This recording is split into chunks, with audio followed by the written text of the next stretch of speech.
This episode of the EV Resource Podcast is brought to you by Titan Auto and Tire.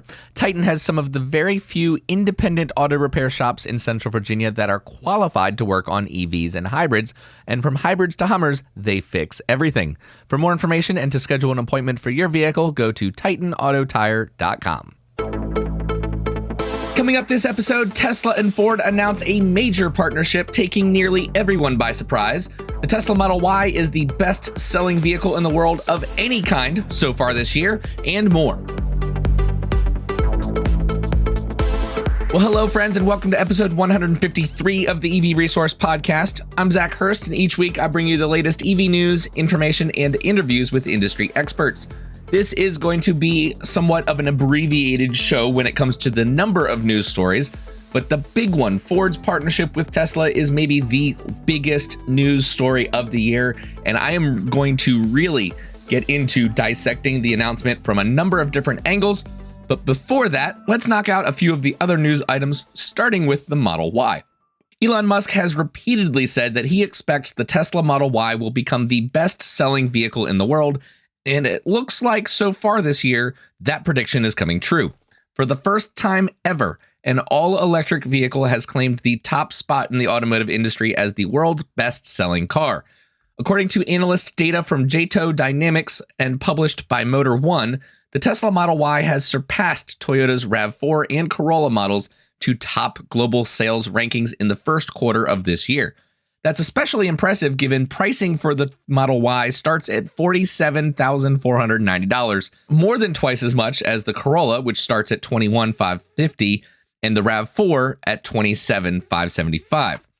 The figures reported by JATO Dynamics reveal that the Tesla Model Y sold 267,200 units globally in Q1, compared to the 256,400 of the Corolla and 214,700 of the RAV4.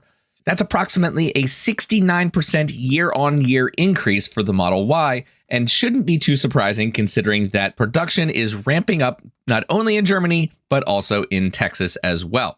So we'll see if this continues throughout the rest of the year, and if so, it will be absolutely a monumental achievement.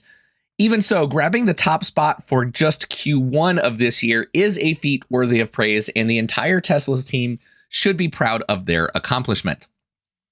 Next, the company has released a new software update, and it seems that some of the features included were not mentioned in the release notes.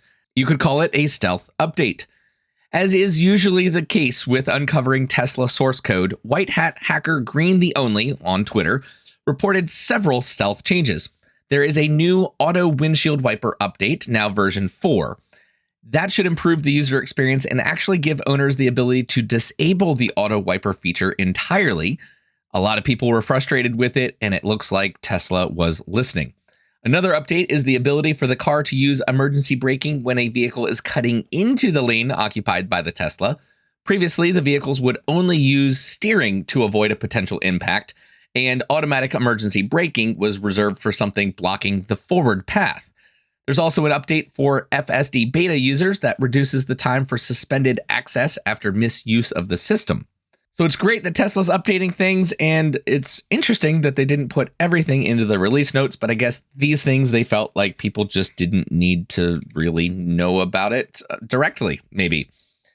Next, and this is not a great look for Tesla, a massive data leak in Germany has revealed numerous data breaches and thousands of unpublished safety complaints about Tesla's driver assistance software systems, among other things.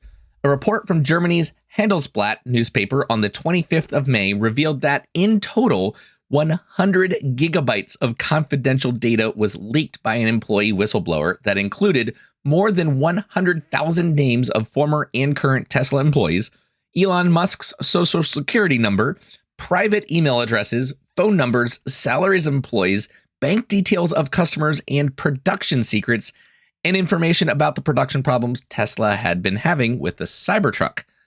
The Data Protection Office in Brandenburg, Germany, which is home to Tesla's European Gigafactory, described the data leak as massive. A lawyer for Tesla has said that the leak was from a disgruntled former employee who had abused their access as a service technician, adding that the company would take legal action against the individual it suspected of the leak. So there is no sugarcoating this one. It is one of the worst breaches in Tesla's history. The 23,000 files obtained by Handelsblatt cover issues in Europe, the US, and Asia between 2015 and March of 2022, and they seem to show serious flaws in Tesla's autopilot technology. Undisclosed reports of cars crashing into bollards, brakes slamming on to avoid imaginary collisions, and more than 2,400 complaints of cars accelerating out of their owner's control are just a few of the concerns contained in the information. The revelations could see the company facing new pressure from regulatory bodies who are likely to pore over the reports looking for evidence that the company has misled authorities or customers about the safety of the autopilot and full self-driving systems. And the leaks may also reinforce a somewhat pervasive concern among Tesla investors and analysts that the company has lost its way. The full self-driving technology, even though it has been improving, is still in beta, and it seems a long way from being safe enough for use everywhere at all times. And additionally, there is a general impression about Tesla's ability to bring new products to market that they just aren't moving fast enough. Take into account the Cybertruck and next-gen Roadster, it's taken them a long time to bring them from concept and initial introduction to actually getting those vehicles on the road. Now, yes, the Cybertruck should go into production this year, but it was introduced many years ago. The next-gen Roadster, even before that, and we still don't have customer deliveries taking place. The last time Tesla launched any new vehicle was 2020, and at this point, a lot of people are actually seeing Tesla fall behind other automakers who are stepping up their development of new EVs to meet the surging demand. That being said, this is likely something the company will deal with in stride, and over the next 5 years, I'd bet that this will be very quickly forgotten, fading into the rearview mirror. But it is worth pointing out that Tesla is no longer synonymous with electric vehicles, and competition within the EV space is heating up. But before I get into this next story, I want to point out that looking at market share only in the EV space is not representative of the entirety of what Tesla has achieved.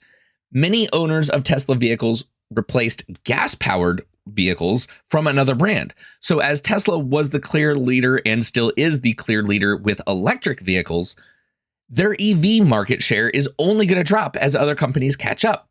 And that's something that a lot of analysts that are very anti-Tesla or traditionally have been against the company, that's something they point out all the time. But you should always look at the bigger picture. The competition in the EV space is certainly real, and Elon Musk is acknowledging that.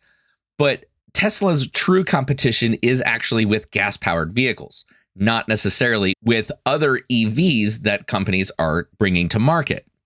However, in China, BYD, the current market leader over there, is becoming a threat and has been acknowledged by Elon Musk that they are getting fairly competitive with Tesla. A lot of attention in China and otherwise is definitely focused on EV startups such as NIO, Li Auto, XPeng on the Chinese side of things, and then, of course, Rivian and Lucid here in the US, and even efforts by traditional auto giants such as GM, Ford, and Volkswagen also get coverage. However, Tesla and BYD stand apart.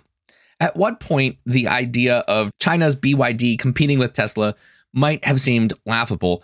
And indeed, Elon Musk did laugh at the idea over a decade ago, back in 2011. But when that video clip circulated again on Twitter recently, Musk tweeted back, quote, "That was many years ago. Their cars are highly competitive these days," end quote. Last year in 2022, BYD's vehicle sales raced ahead of Tesla's. For all battery electric vehicles, Tesla does remain number one. But when you take into account any plug-in hybrids, that's when BYD has really shown a lot of strength. But the company has had to slash prices multiple times in response to the number of price cuts that Tesla has been making as well. Currently in China, Tesla has just 4 models, with the bulk of its sales being the Model Y. BYD, on the other hand, has an ever-growing lineup with EVs from $11,000 all the way to $160,000. And new and refreshed models are commonplace and mirror the traditional auto industry norms. So it's clear that the impression within and outside the automotive community is that Tesla is somewhat stagnating. And even if that weren't true, it is a bad look and something that Tesla's PR department should really seriously begin to tackle. Or they would if Tesla had a PR department outside of maybe Elon's tweets. Okay, enough of the negative stuff. Let's get to the headline story, one that could possibly be the biggest news of the year in the EV space and something that could shape the entire EV charging experience for North America. Last Thursday afternoon, Ford's CEO Jim Farley and Tesla's CEO Elon Musk announced a deal during a live audio discussion on Twitter Spaces that took most of the industry by surprise, if not all of us.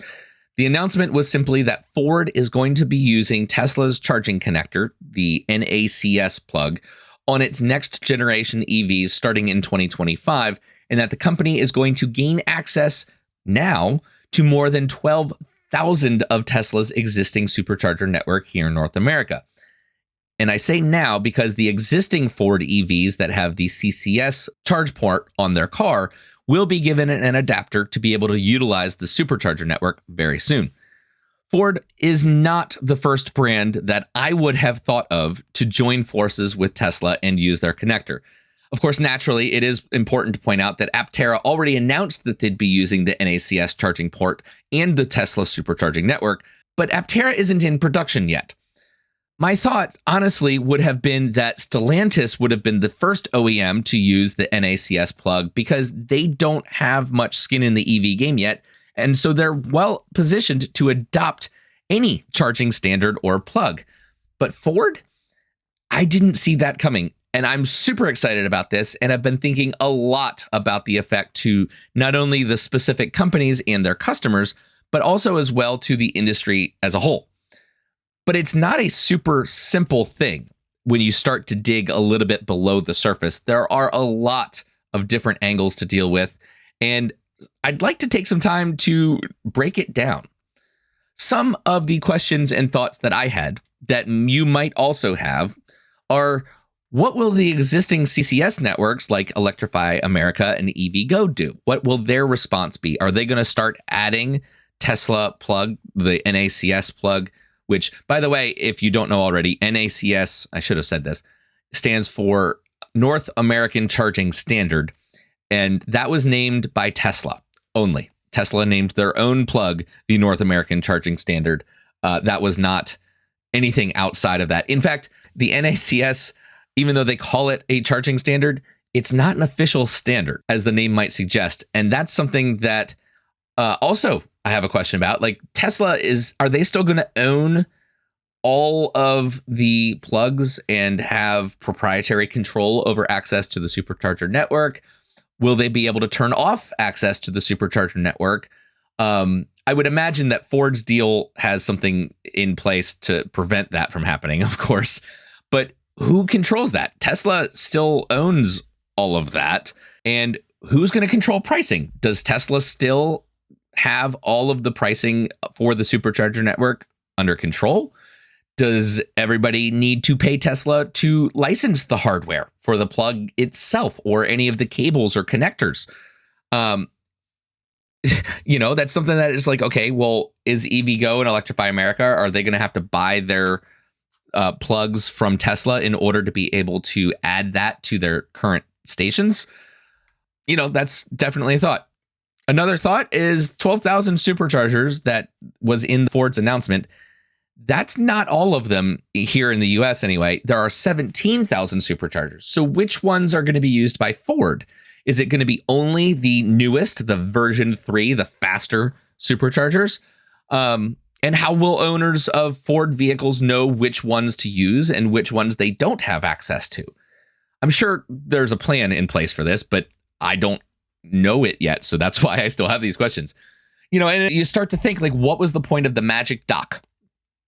That's Tesla's answer to charging CCS vehicles.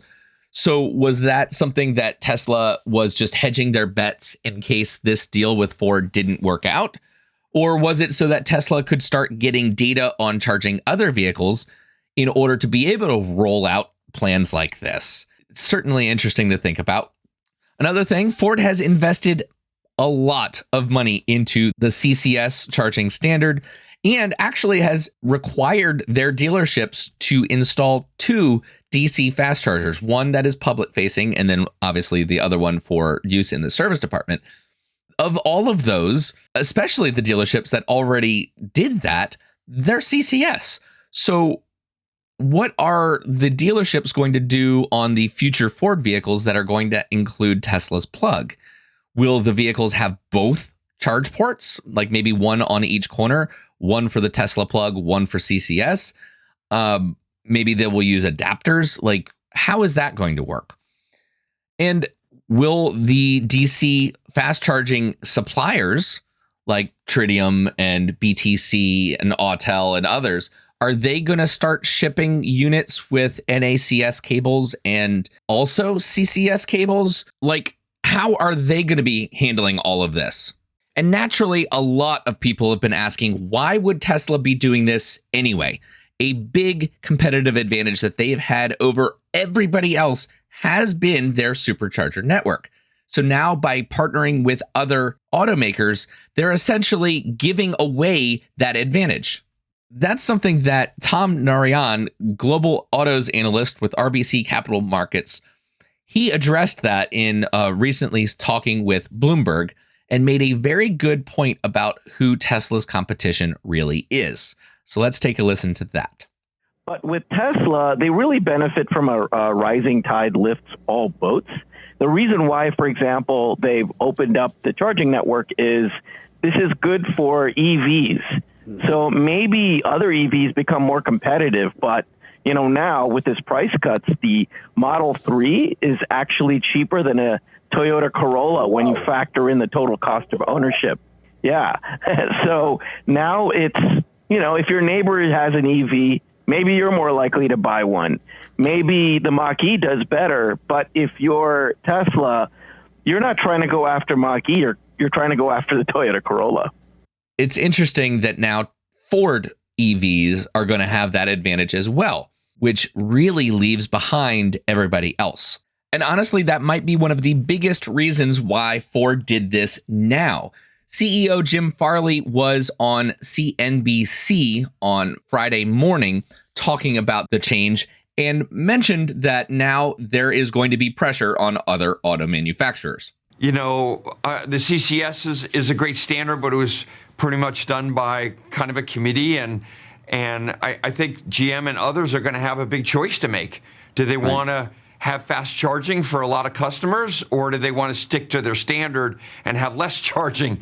I think that's going to be a tough choice for those companies. So now that Ford has done this, who will be the next company to adopt the NACS plug? Will it be Rivian or Lucid, Stellantis, as I thought they would have been the first ones to begin with? I don't think the next one is going to be GM, but honestly, this puts GM in a really, really tough spot because there is no doubt the CCS network in this country needs a lot of work. It's second rate, honestly, when you compare it to the Tesla supercharging network. So if you're looking at a Ford F-150 pickup truck or a Chevy Silverado pickup truck, one has CCS, the other has access to Tesla's supercharger network. If the pricing and specifications of the trucks and everything is all basically the same, why in the world would you choose the one that has to charge at the CCS network? So that's interesting to think about as well. One thing is for certain, that this partnership is a great thing for both Ford, Tesla, and maybe eventually down the road, the rest of the industry as well. Do you own a business and want to reach EV owners and people interested in electric vehicles? EV Resource is welcoming businesses nationwide, both big and small, to become advertising partners with us across all platforms. The EV Resource podcast, magazine, YouTube videos, social media, and our webpage. For more information, please email Zach at hello@ev-resource.com. Okay, so that's all for this episode today. I hope you enjoyed it. As this was the second podcast for this week, I'm not going to have the question of the week or the EV resource hotline segments. But before I go, I did in the last episode say I had an announcement and wanted to remind you all about the Electric Vehicle Festival. Tickets are now on sale for the Electric Vehicle Festival. This will be the third year in a row for the best and most fun owner-supported event on the East Coast this year. And instead of spending money towards marketing on Google and giving Facebook all of the marketing dollars, one thing that was changed this year is giving money back to the people. It's a referral bonus. Basically, everybody that buys a general admission ticket is going to receive a link that they can refer other people to buy tickets. And if they refer, I got to double check. I think it's 3 other people that buy tickets, their GA ticket, general admission ticket, is now refunded. It's free. So it's a great way to, spend marketing dollars in areas that are literally for the people paying for results, not just, paying large corporations. So that's something that should be great. I will put a link to the Eventbrite page in the show notes. So if you're interested, definitely check that out. And also, if you would, the Electric Vehicle Festival has a Facebook page. So connect with us and follow or like to keep up to date with all the latest. So that will be all for this podcast. Feedback can be emailed to hello@ev-resource.com. Thanks so much for listening, and I'll catch you all next week.